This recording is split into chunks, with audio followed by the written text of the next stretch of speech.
Tony Xia said this yesterday, the best companies' cultures combine profits with pleasure and purpose, and that's really what we're trying to do. Okay, number 3, this gets risky, but we decided to share part of our profits with our employees.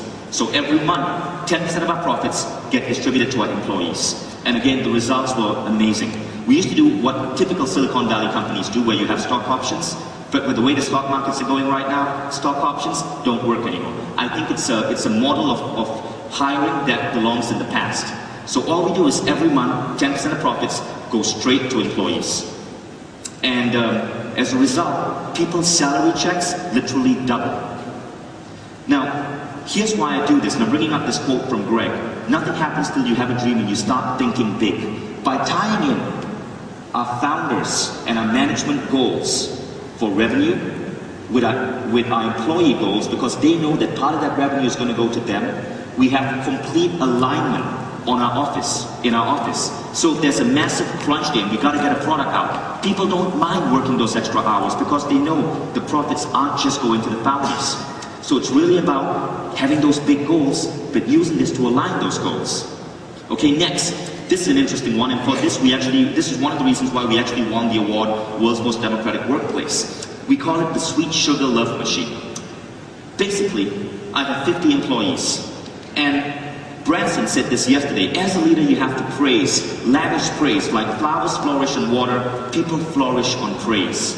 But with 50 employees, I can't possibly always know what the people, say in customer support, are doing on a daily basis. So, we created a software to allow people to appreciate and praise their coworkers. So basically, my employees every single day get on this system and they send little gifts, symbolic gifts, to their peers. So you'll see Juan gave Jessica a medal that said, "Welcome to Mind Valley." She's a new hire.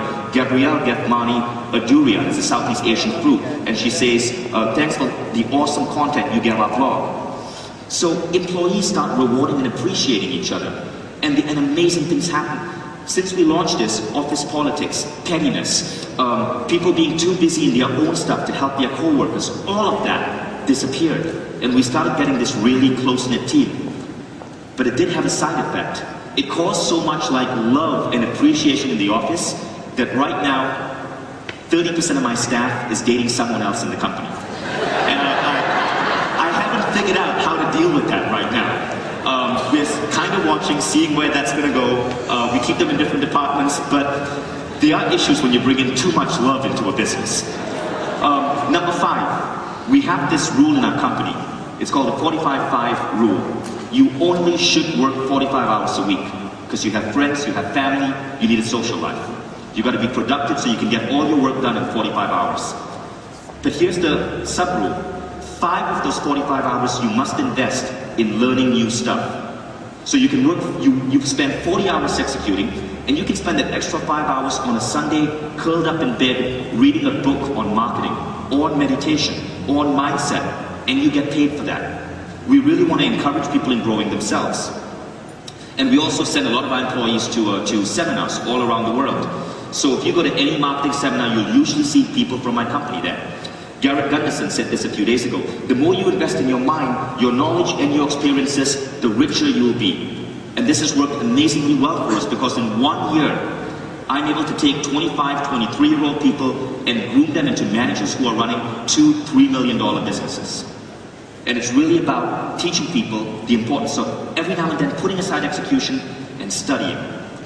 Number 6, weekly sharing and training. When these people study and learn new stuff, we give them a platform where they can come in front of their peers and share their knowledge. Now the reason for this, Stephen Covey brought it up. You learn by teaching. I found that if I have someone read a book on marketing or take a new marketing course, and I bring them back and I have them teach their peers, they become better marketers. You learn from teaching. So it's a simple rule, but it works really well in our business.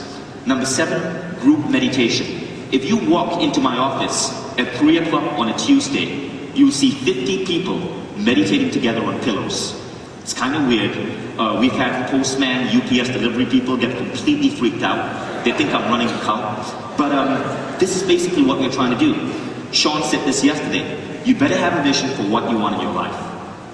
Every week, the entire company gets together, and I take them through a guided meditation where they visualize their life 6 to 12 months down the road.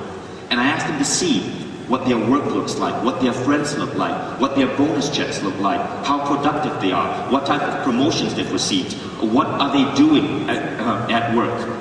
And it has, again, it has an amazing effect. What I'm trying to do here, you see, we start the awesomeness report by talking about gratitude, by expressing gratitude for all the cool stuff we did, right? So what are we doing? We are raising people's levels of happiness in the now. Then when we go to the meditation, we are building up their visions of the future.